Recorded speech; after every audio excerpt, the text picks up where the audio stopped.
नमस्ते बच्चों, आज हम शुरू करने जा रहे हैं टॉपिक जेनेटिक डिसऑर्डर्स, आनुवंशिक विकार।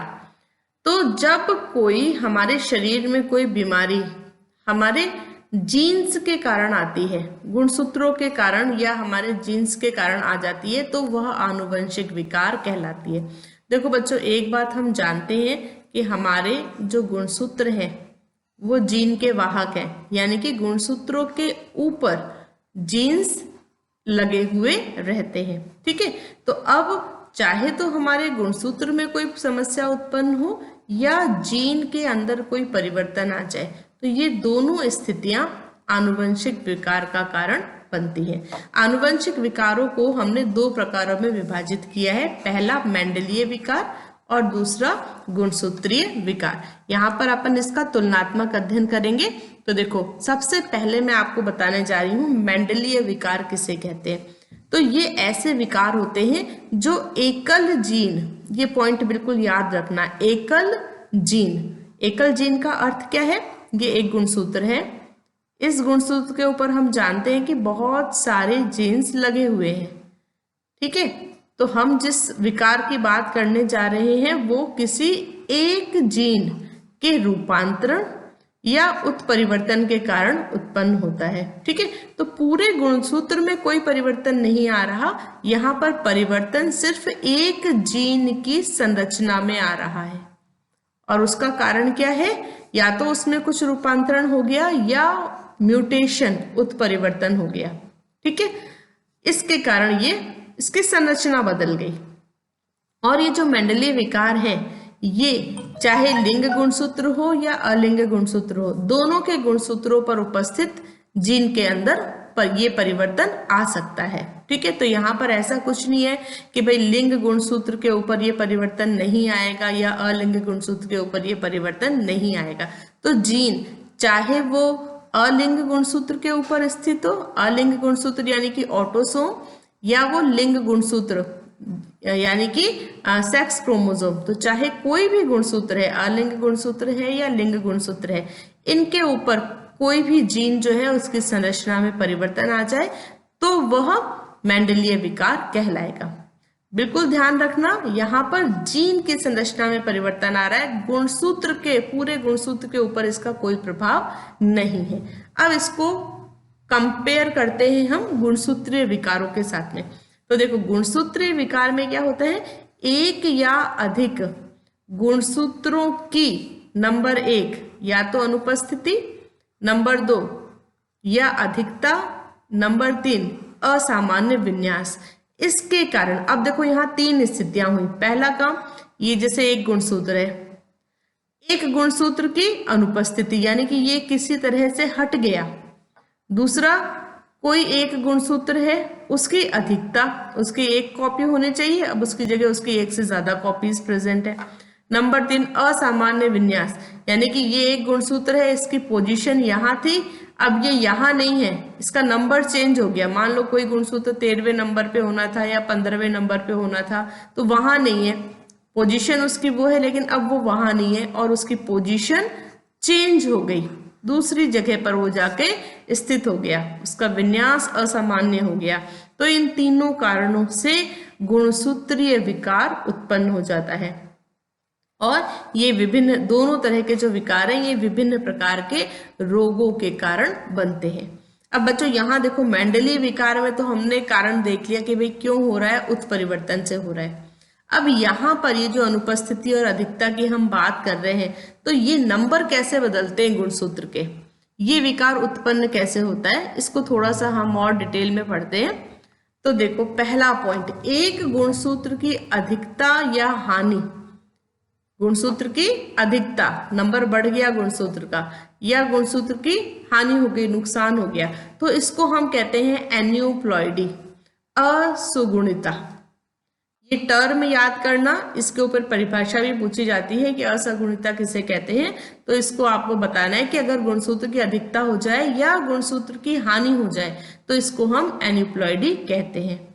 अब ये होता क्यों है, ये बहुत इंपॉर्टेंट है। इसका कारण है कोशिका विभाजन के समय क्रोमेटिड का विसंयोजन नहीं होना। अब देखो इसको मैं तुम्हें एक छोटे से डायग्राम के साथ समझाती हूँ। जैसे ये सेल का डिवीजन हो रहा है और मैं इसकी सबसे पीछे वाली जो पश्चावस्था होती है ना, वो यहाँ पर ड्रॉ कर रही हूँ और मैं ये इस तरह से क्रोमेटिड्स का विभाजन आपको यहाँ पर दिखा रही हूँ। ठीक है, ये क्रोमोसोम्स यहाँ लगे हुए। अब ये क्या है, अपोजिट पोल की ओर जा रहे हैं। अब क्रोमेटिड का विसंयोजन ठीक से नहीं हो रहा। ठीक से नहीं हो रहा तो क्या मतलब है, क्या हो गया कि एक पोल पे, ये जो कोशिका है इसके एक पोल पे यहां पर ये 3 क्रोमोसोम पहुंच गए और जो दूसरा पोल है वहां पर बस 1 क्रोमोसोम पहुंचा। यानी कि इसको मैं मान लूं कि भाई यहां से ये प्रॉपरली डिवाइड हो गया, लेकिन यहां से इसका जो पृथक्करण होना था, सेपरेशन होना था, यहाँ से इसका सेपरेशन या विसंयोजन नहीं हुआ। तो ये तो इसके साथ साथ यहाँ पहुंच गया और इस पोल पे सिर्फ 1 गुणसूत्र पहुंचा। तो अब जब यहाँ से 2 सेल्स बनेंगी तो एक सेल के पास में क्रोमोसोम हो गए 3 और इस सेल के पास में क्रोमोसोम रह गया 1। ठीक है, तो क्रोमेटिड्स का विसंयोजन नहीं हुआ ढंग से, इसलिए या तो गुणसूत्र की अधिकता हो गई या गुणसूत्र की हानि हो गई और ये कहलाता है एन्यूप्लॉइडी। क्लियर? चलो अब इसको थोड़ा सा आगे और चलते हैं और नेक्स्ट पॉइंट देखते हैं हमारा कि कोशिका विभाजन के समय, दूसरी बात, कोशिका द्रव्य का विभाजन नहीं होता। अभी जो अपन ने चित्र बनाया था, अब इसमें गुणसूत्रों का सेग्रीगेशन हो गया, मल्टीप्लाई हो गए गुणसूत्र। ठीक है, अब गुणसूत्र पहुंचने थे हर पोल पे 2-2। ये मैं इसको बना रही हूँ कि भाई 2-2 गुणसूत्र पहुंचने थे हर पोल पे और ये बिल्कुल नॉर्मल सेपरेट होकर पहुंच गए। अब इसका क्या होना है, कोशिका द्रव्य का विभाजन होना है और 2 कोशिकाएं बननी है, लेकिन यहाँ पर कोशिका द्रव्य का विभाजन नहीं हुआ। तो अब ये जो सेल है, इस सेल के अंदर गुणसूत्रों की संख्या जहां 2 रहनी थी उसकी जगह कितनी हो गई, 4। तो पूरा का पूरा गुणसूत्र का एक सेट अधिक हो गया। इसको कहते हैं पॉलीप्लॉइडी। ये स्थिति पौधों में सामान्य रूप से देखने के लिए मिलती है। ठीक है, तो आ गया समझ में एन्यूप्लॉइडी और पॉलीप्लॉइडी। यहां पर एन्यूप्लॉइडी में क्या हो रहा है कि एक गुणसूत्र की अधिकता या हानि हो रही है और यहां पर पूरा का पूरा एक सेट अधिक हो रहा है। ठीक है, ओके, चलो आगे चलते हैं। एक पॉइंट यहां और देखते हैं। मानव में कभी कभी, ये जो एन्यूप्लॉइडी की हम बात कर रहे हैं ना, तो कभी कभी एक गुणसूत्र अधिक हो जाता है। इस स्थिति को हम कहते हैं ट्राइसोमी, त्रिगुणसूत्रता। जैसे हम जानते हैं मनुष्य में कितने गुणसूत्र पाए जाते हैं, 46 गुणसूत्र पाए जाते हैं। तो अगर ट्राइसोमी हो गई तो 46 में एक गुणसूत्र और जुड़ गया तो गुणसूत्रों की संख्या हो जाएगी 47।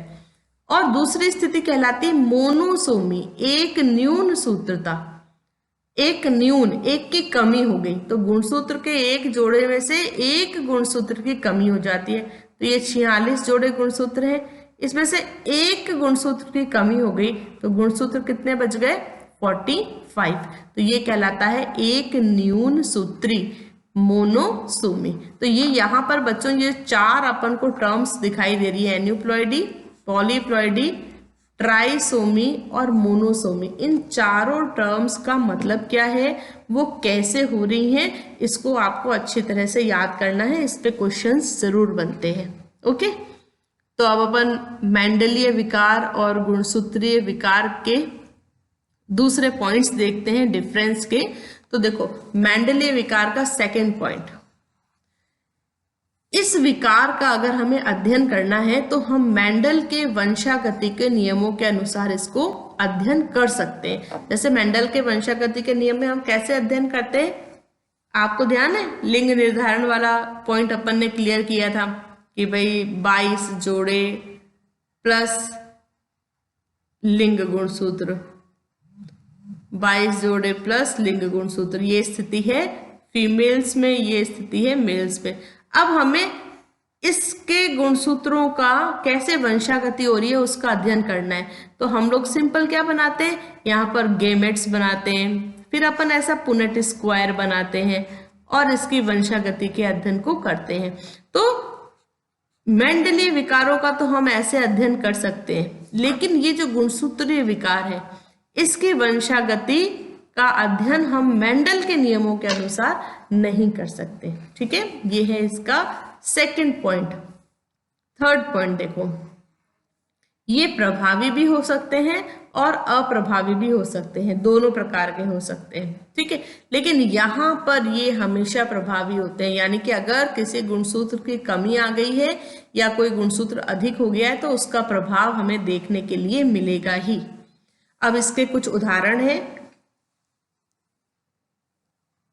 मेंडलीय विकार के: हीमोफीलिया, सिकल सेल एनीमिया, वर्णांधता, फिनाइल कीटोनूरिया और थैलेसीमिया। और इसमें से 3 की डिटेल हमें हमारे कोर्स में पढ़नी है, वो है हीमोफीलिया, सिकल सेल एनीमिया और फिनाइल कीटोन्यूरिया। तो इन तीनों की डिटेल हम पढ़ेंगे। और यहाँ पर जो उदाहरण हमारे पास है वो है डाउन सिंड्रोम, टर्नर सिंड्रोम और क्लिनफेल्टर सिंड्रोम। इन तीनों की डिटेल हमें इस चैप्टर में पढ़नी है। ओके, तो आशा करती हूँ ये आपको समझ में आया होगा और नेक्स्ट वीडियो लेसन में हम एक एक बीमारी को डिटेल में पढ़ना शुरू करेंगे। Okay, bye.